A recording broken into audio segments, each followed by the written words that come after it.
The Beyond the Fame podcast is fed by Lido Pizza. Lido Pizza never cuts corners. For menu and locations, visit LidoPizza.com. And of course, this podcast would not be possible without our longtime title sponsor, the Hollywood Casino at Charlestown Races in West Virginia. Upcoming featured entertainment includes Night Ranger on May 16th and Ashley McBride on May 17th. Details and tickets at HollywoodCasinoCharlestown.com. Must be 21 to enter the casino floor and attend a show. Gambling problem? Call 1-800-GAMBLER.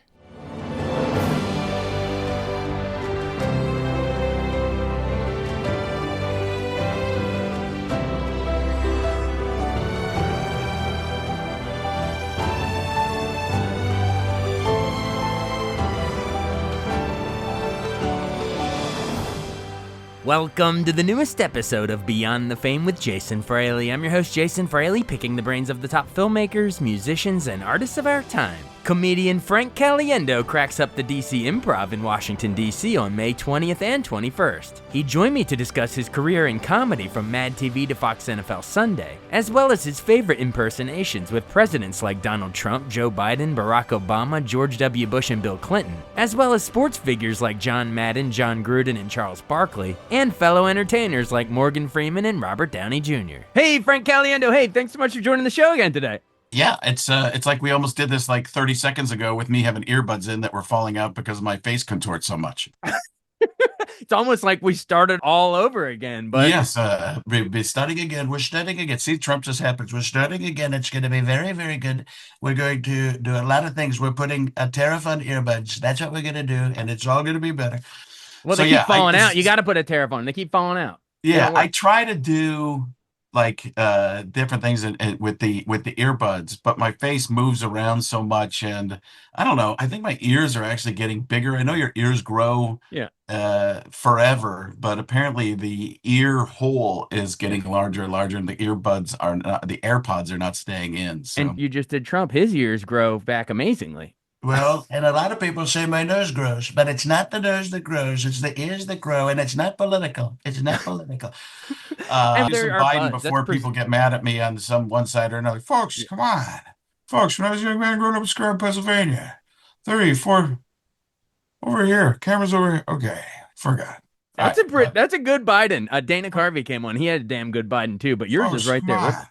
Folks, when I was a young man, Jason. Wake up, Joe. You're feeding Sleepy Joe.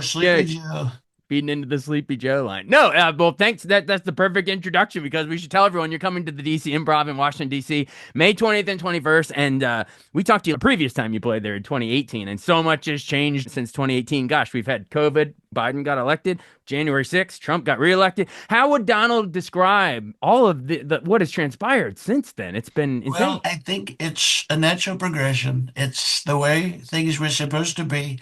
And that's the way it ended up being. And I'm talking in a circle right now. It's a circular logic. I believe he calls that the weave.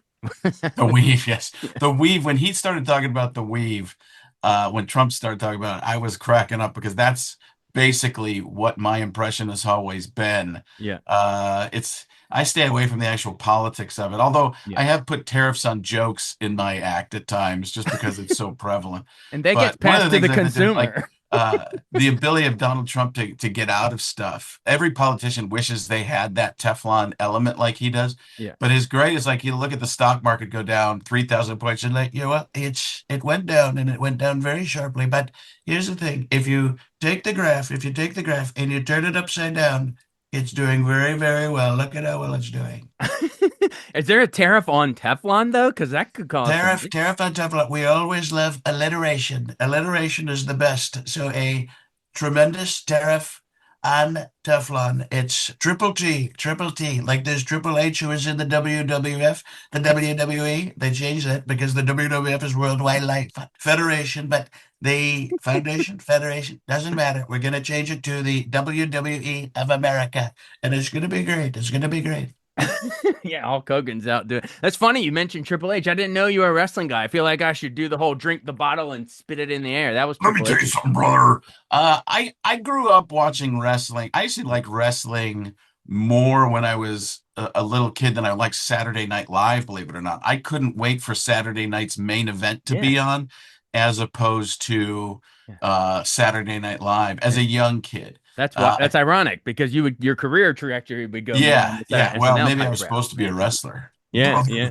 They brought that Uh, back, by the way. They brought back the Saturday Night's main event. I think it's on oh, is it back? on I'm not into or the Netflix. wrestling stuff the way I was at Yeah, one point. I mean, I loved it as a kid. I had all the wrestlers in the ring. yeah. Uh, Big John Studd. It's always fun to name them as Morgan Freeman. Big John Studd.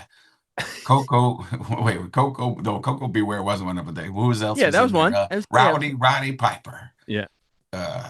Junkyard Dog, Hulk Hogan,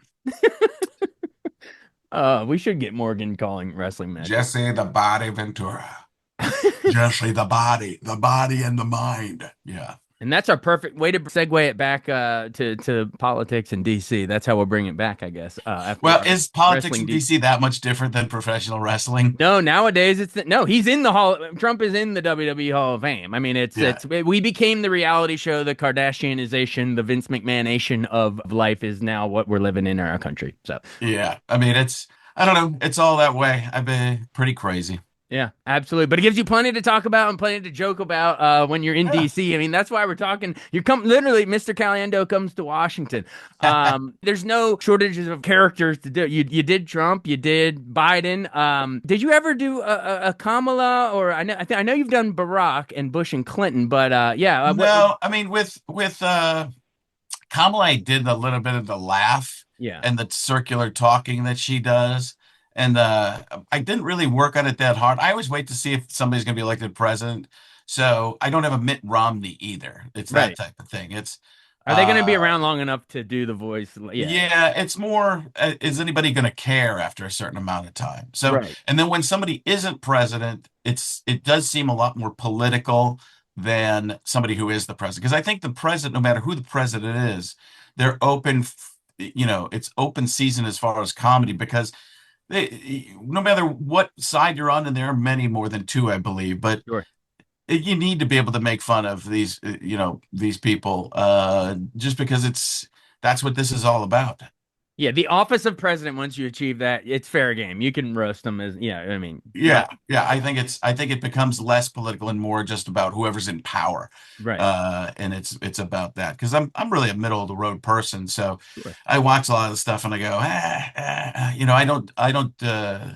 I don't jump on one side or another and just go, oh yeah, we're never wrong. I think that's the worst thing people can do. You have to be able to criticize, and nobody seems to like criticism anymore. I think the difficult thing is Yeah. that it's so prevalent. No matter who you are, you Yeah. always see it.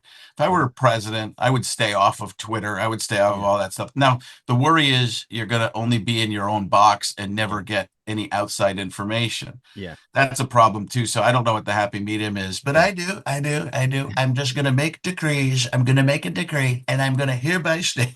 I like when he does that. I mean, Yeah. it is really funny to me because, I like that what Bill Maher did, and he went and talked to Donald Trump. I did a sketch with Donald Trump years and years ago, and I said the same thing Bill Maher is saying now. He plays a character. It's unbelievable. The guy Yeah. behind the scenes is very different and there's overlap, but there's a different thing, and it's just he likes to make people mad. That's an East Coast kind of thing too, Yeah. but you would think most politicians never wanted to do that before, Yeah. never make anybody angry. It was like, I'm going to just lie to make everybody happy. And now he just loves to make people who dislike him angrier and angrier, and it works. And but when I met him, he's like, I was talking to him. I did a sketch with him on the NFL and Fox, believe it or not. And we were at Trump Tower. I'm dressed as him. He's dressed as him, which is what he's usually dressed as. Yeah. But we look like Dr. Evil and Mini Me because I just look, he's 6'2" or whatever it is. Or, 7'3". I'm 7'3", like Porzingis, very tall. Yeah. So we're walking around Trump Tower together. It was crazy. But we're doing the sketch, and there's something stops down. He looks around the room. He's like, "Is this funny? Is this funny?" And everybody's like, "Yes, Mr. Trump. It's great, Mr. Trump. It's fantastic, Mr. Trump." I was like, "Wait, wait, wait. Does anybody ever tell you something isn't good?" He goes, "No, Frank, and that's part of the problem." And like, wasn't that an issue? Yes. So what I'm going to do is run for president. Okay, whatever. And look what happened. Yeah. Tremendous, Wow. the best. It's never been this good. It's never been this good, Jason. Jay Frey. That's what we're calling you, Jay Frey. Did you just make that up? Because people have been calling me that for years. Oh, really? Well, it does seem like it. It does Yeah. feel, it does. But we're doing it better. We're doing it better. It's been done, and we're Literally doing it my better. social media handles. So I didn't know if you just did your research ahead of time or you No, just I do know. I do no research. Neither do I. Stop it. What? Okay. exactly. Well, you're just that good. You're that clever. I did Um, research. I did research on sleep deprivation. No problems. are any of the is President Obama there or George W. Bush? Are they there to comment on this Yes, situation? I have just been seeing what silliness has been going on with these guys. Bill, let's not get in what I've been doing. How about W? He's got to be Well, some. I'm just trying to think of uh, words. Muppet laugh time. Muppet Time. Yeah, that's the only president we ever had who laughed like a Muppet. He probably danced like it too. Here we go, man. All right. Although Trump's dance is a little bit of a Muppet What dance. is it? It's like Trump's thing looks like he's toweling off. Getting done in the shower. Here we go. Get probably this is. side. Get this side. Here it is. Very good. Exactly. And didn't I think last time you joined us, you said the key to the Obama impression is you what is it? You start slow in the Talk beginning and you speed slow up at the at end. the beginning and speed up at the end. Yeah, it's one, two, three, four, five, six, seven. Yeah, then that's the cadence for him. Trump is what he calls the weave. Doing very well. Doing very I do more library Trump now. A lot of people do the over the top big Trump, but Yeah. library Trump. The one that's very quiet. It's very quiet. It's still tough. It's still very tough. Okay, and there are a lot of people. A lot. I love saying people. A lot of people. People. People. People. People. People. People. People. You've mastered them. I don't know. It's crazy how you've pulled that off. Politics aside though, how is DC as a comedy town? Like a lot of legends come from here. Dave Chappelle, Wanda Sykes, Martin Lawrence. Like do Oh, you always get good? DC are my favorite. If not my favorite audience is way up there actually, and that's I say that about everybody, but it's true. That DC club is. I've done theaters there and stuff. I'm working on a bunch of new things too, so the club stuff is perfect for me. But that the DC Improv, I was just at Acme in Minneapolis, which is another one of the greatest clubs in the whole country, and kind of a similar vibe. Yeah. There's an element of art. There's an element of people. People are just in tune to pop culture. And the people in DC obviously way more in tune to politics, like the inner workings of politics, where I think Minneapolis they deal with more of the results of politics, Mm. but still information that's people get a lot of political types of information. So, but the DC Improv, one of The greatest club, probably the greatest club in the history of Western civilization. You could walk right from the White House, so you're right there. Tremendous, just very, and I do all the time. In fact, I hover. I hover. I've got hover shoes. They're tremendous. They're from Back to the Future, and Marty McFly, great guy. Well, Um, Biff Tannen in part two. I love Trumpy. Biff Tannen, he did a great job. They said he was trying to be me, and I said, if I had the sports almanac, what would I have done? I would have gotten rid of it because I didn't need it. I would have made my own decisions. Uh, so you mean to tell me you built a time machine out of a hotel in Minneapolis, Doc? This is heavy. No, this sucker's Great electric. Scott. Why is everything so heavy in the future? Why There's is something it? wrong with Why, the Earth's why, gravitational why is pull? it? Why is it? so what was the question? I don't even remember. I don't know. We're 1.21 gigawatts way off topic, Yeah. but either way, 1.21 gigawatts. The only thing that could create that kind of power is a bolt of, lightning. Save the clock tower. Well, that's great. Oh yeah, yeah. I Chicago. love the DC. Great audiences, great, and the club is just unbelievable. So it's all great. I think people are in the know in the comedy Yeah. scene there. Absolutely. So, all right. Well, that's DC. I named some of the comedians that grew up in DC, but you were born in Chicago in '74, the year of Blazing Saddles and Young Frankenstein. So you were bound to be hilarious, I guess. But mostly grew up in Wisconsin, right? So who are your comedy heroes growing up? As a young kid, I loved Robin Williams. That speed of changing. Oh my goodness, who knew? Here we go. One, two, three. The Jonathan Winters was old school version of Robin Williams. I did something just a little weird today. So I like the character guys, but I did love Dana Carvey. Oh, God. Later Jim Carrey. Anybody who did character stuff, that was really who I was in tune to and enjoyed the most. Yeah, absolutely. Jim Carrey was hilarious on In Living Color, and of course Dana Carvey SNL. But you sort of broke in. It was Mad TV, right? Do you have a favorite sketch or two or character that you did on Mad TV? They always had me do Madden stuff. There were a lot of things I wanted to do at Mad TV, so they mostly just had me do John Madden bits. Uh, That was the so, height of the uh, video game, I guess. Yeah, it was Yeah, the really. quick Yeah, pop popcorn popper with Bobby Lee is one that people always talk about. I don't know. There's certain things there were good, but I don't even know if I had favorites that I did. yeah, I like watching stuff that friends did. Will yeah, Sasso did great things, and yeah, those were the types of things that I really enjoyed. Trying to think. I don't know. I'm trying to think. My favorite sketches actually were probably some of them were at the NFL on Fox. yeah, A couple things there where I played multiple characters. My yeah. show had a couple of things, although in editing they would get changed. Yeah. You mean So Frank TV? Yeah, yeah, so yeah, there were some of those types of sketches that I really liked. Playing all the guys on the NFL and Fox was always great yeah, for me. But but yeah, I don't know. Stand up seems to be more in my memory. A lot of the time was like at Mad TV. I just couldn't do the stuff other than the Madden yeah, stuff that they want me. Oh, George Bush stuff.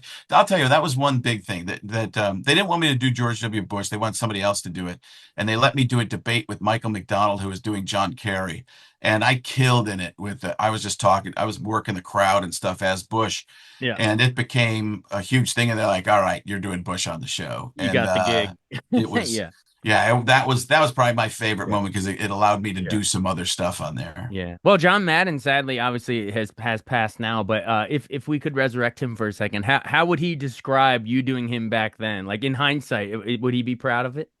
You know, all the things that first of all, Madden didn't like me at all. Really? No, he hated me until I met him in Dallas at the Super Bowl. That's why I didn't want to do that right away because I would just say terrible things about myself, which I have no problem with. But I wanted to couch it.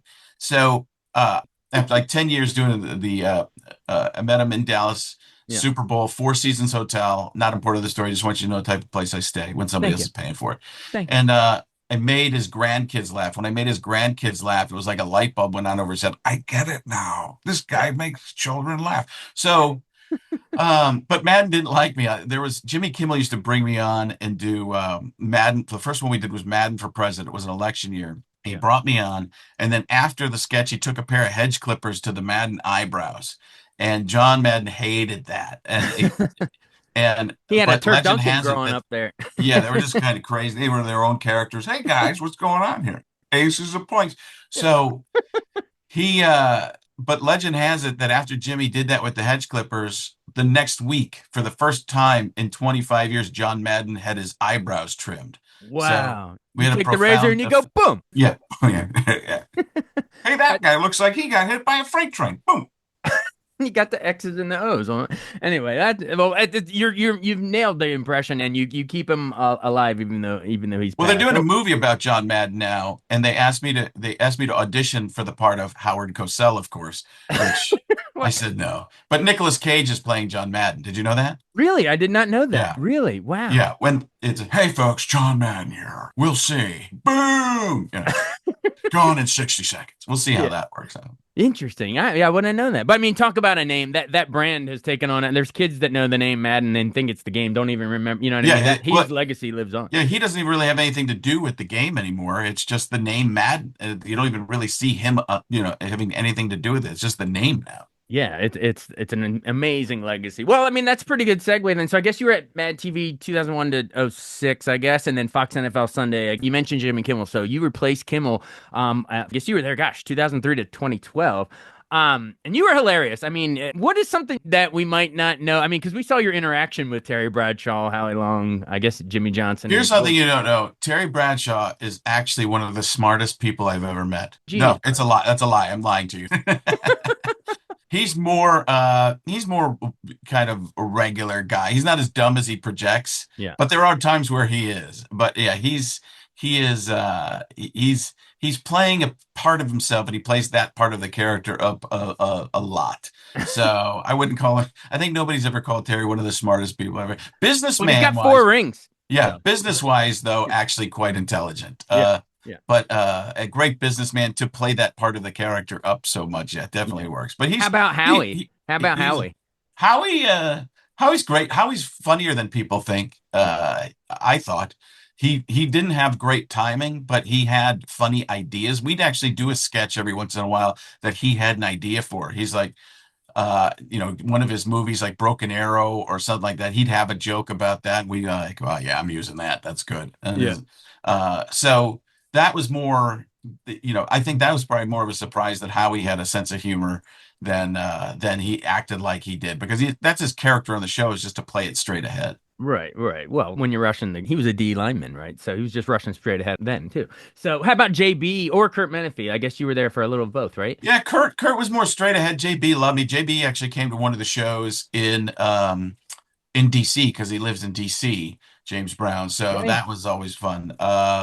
And but yeah, JB just loved it. All the guys, if you made fun of them, you could pretty much make fun of the guys once a show. Yeah. And if you went to the well too many times, they'd start to get annoyed, like, it wasn't good enough. We'll give you one. We'll give you one. A show. Yeah, it was one. And if it was 2 weeks in a row, Yeah. they better be really good jokes. So it was kind of just we started out trying not to pick on the guys at all, but there was no interact because it was a taped segment. Yeah. So when you're taped, anything like on the NFL on Fox or even NBA on TNT, when things go wrong, that's when things are really funny. Yeah. And when you have a 2-minute segment that can't be interrupted, if it's not going as well as you'd hoped, there's nothing that can save that. If something's not going well in the middle of something they're doing organically, they can just break it in the middle of it and start having fun with it and Yeah. start talking about how bad it is.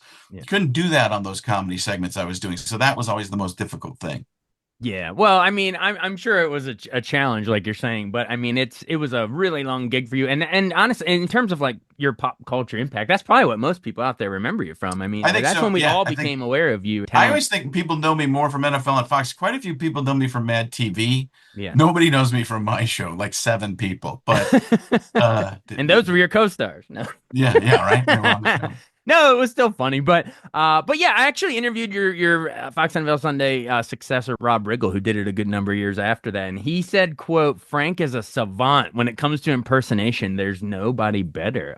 End quote. I don't know about that. I appreciate that, but it's funny because I don't even think I'm as good at them as I was at one point when I was younger because I worked on them constantly. Yeah, There are a lot of people on the internet nowadays that do just so many great impressions.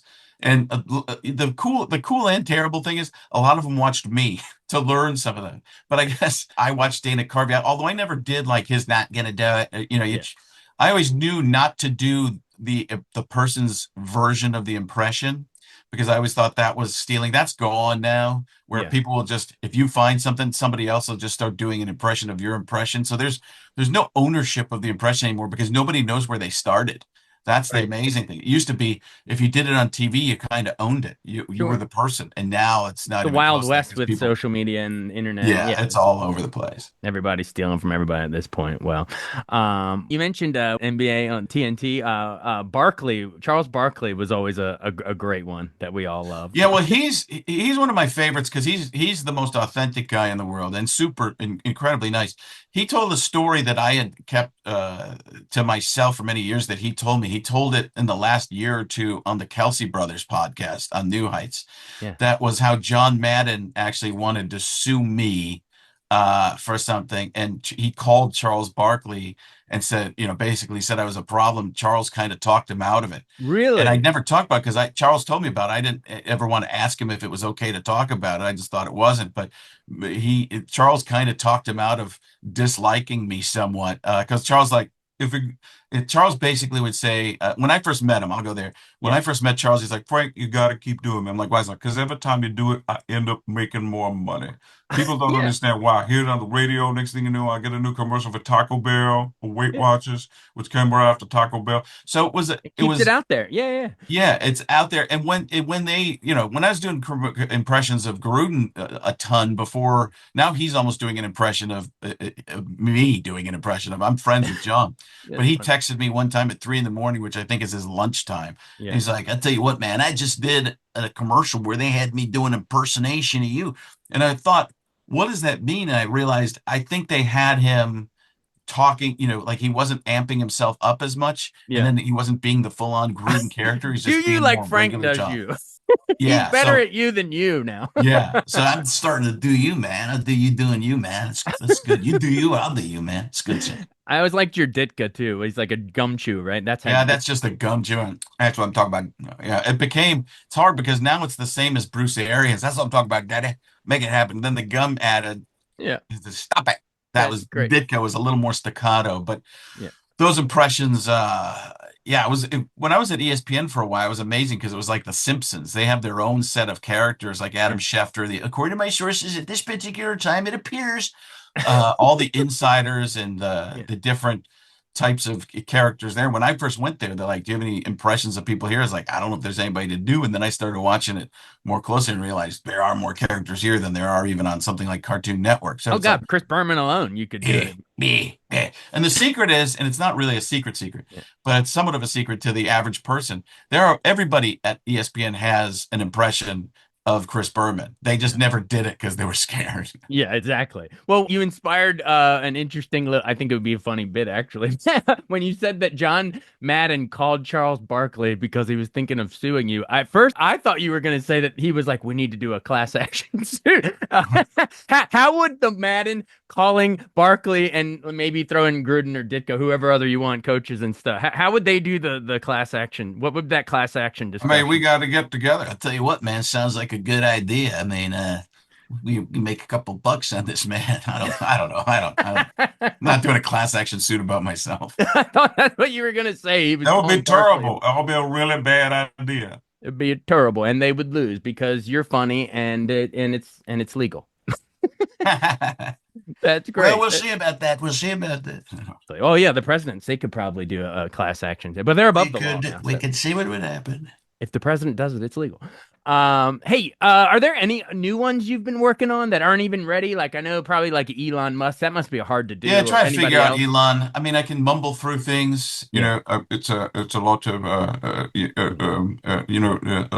it's kind of just that at this point, which Well, is his is more. You could just do you could do the Peter Sellers Doctor Strangelove, where you can't control his arm going. That would be that's more of a physical comedy. he's got a weird R. His R's Yeah. the letter R. It doesn't always hit, and I don't understand that accent enough. I got to work on it because it's Yeah. one that I'd like to throw in and just little bits. But yeah, like Elon Musk is one. I think he's prevalent. It's kind of boring just to watch and listen to. But if you cartoon it up, there's something. I mean, the newer people are. You would probably haven't heard me do it like John C. Riley. Did you touch my drum set? Or Mark Yeah. Ruffalo, that kind of thing. Thor, the God of Thunder. Yeah. Chris Yeah. Yeah. Hemsworth. Those. Let's say Robert Downey Jr. might have been doing a little bit then, but it's just basically burping out the second half of sentences. So, His is a burp. That's the key. Is the burp? yeah, Huh? yeah, it's just swallow it and drink a 7 Up and go for it. That's an Oscar-winning burp now. Yeah. Oscar-winning Robert Downey Jr. Man, it's fascinating. So how does the ideas come? Are you just watching a movie of one of these guys or gals and you're like, well, and then you go in the mirror, or is it more just you just immerse yourself and Yeah, you I watch used them? to do the mirror thing. I don't do it as much anymore. I just kind of guess, and then the audience tells me if it stinks or not. Yeah. So, but it's just catching on to things, and if you watch stuff enough, or if I watch stuff enough, I'll start to. But it has to be. Audiences are so segmented now. Like I have a pretty good um, Saul Goodman. Oh yeah. Did you know that you have rights? The Constitution says you do. Hi, I'm Saul Goodman. But there's not really much I can do with it. Right. Uh, so Yeah. you could be a hit show and only 1 million or 2 million people even know the show. That's what's crazy. Years and years ago with the vaudevillian impressionists, there were 4 channels, if that, Sure. and everybody was doing. So movies are a little better, but because they go across more genres or more demographics, I should say. Um, but yeah, that's a difficult thing. I'm trying to think of some of the others. Tony Romo and Jim Nance. Jim Nance, along with my friend Tony Romo. Oh, Jim. It's always like he's starting up a car. Jim. That was an old gosh, I can't remember which comedian it was now, but there was a whole where he did a whole thing. He was like a car trying to start in the winter, but he was like, please don't try to stop me. Leave me alone. But yeah, we've done a lot of like the actual talking of the impersonation, the art of it themselves, but like in terms of like the grind of it, is it, I mean, you're waking up in a hotel and you'll probably do another one tomorrow or next week with you know what I mean, in another city. Is it a grind living in other people's skin, trying to be them all the time, wake up on another Zoom call, do it over again? You know what I mean? I don't know. Speak to It's that. part of what I do. I mean, it's Yeah. part of me. So that's why I don't like to do like the big, like people like to do the big skits and sketches. I'm like, I don't know. I just go in and out of character when I feel it because it's kind of the way I tell the joke. So it's a way to have different points of view that I've set up myself. So they're all little pieces of me. And I do that on purpose because I don't want to be an exact replica of any of them. I want it to be kind of a piece of a character that I've created. So Yeah. that's the difference between an impression and a character.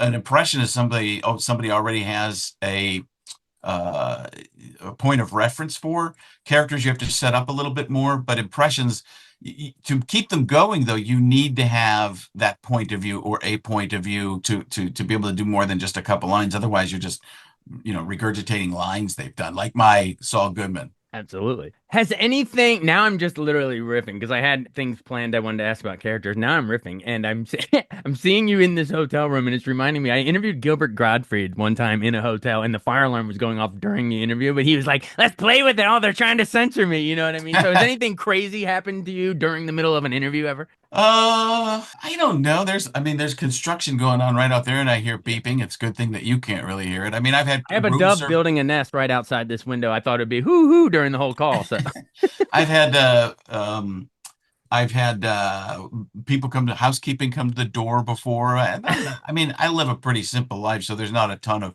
yeah. craziness going on. And most of the in the Zoom world we live in, I haven't been on the road as much doing these, so it's usually at home. It's usually Yeah. just dogs barking and one maybe making a jailbreak and getting in with me, but that's about it. Yeah. I'm a pro, You are a I'm pro. very professional. I handle my business properly.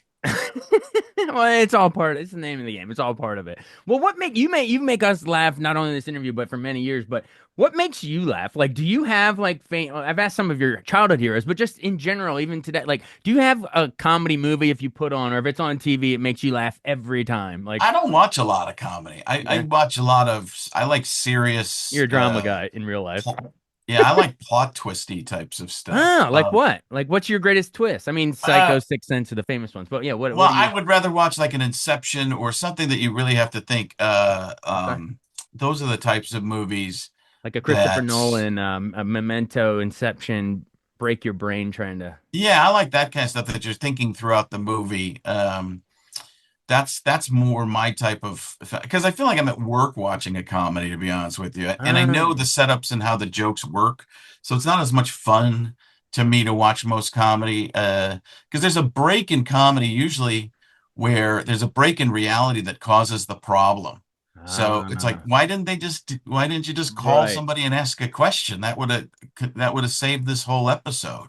I think So that's fascinating. So the hilarious Frank Caliendo wants to sit down and watch like a drama or a thriller, but and then I wonder if it's the inverse is true. Like, does a Daniel Day-Lewis only watch comedy? I don't yeah. know. Well, I don't know. I remember at Mad TV, Stephanie Weir asked me, "What do you watch on?" And she Yeah. was like one of the most unbelievable actresses or actors I've ever met. And she's like, "What do you watch?" And I was like, "Law and Order, SVU." And she's like, "Oh, so you have a death fetish too?" So I was like, Well, and you know they're gonna knock it out in 20 minutes plus commercials. Or "Right, yeah, yeah, yeah." And then there's just segues are easy, dun dun, and now we're on to the next scene. So. yeah, exactly. Don't.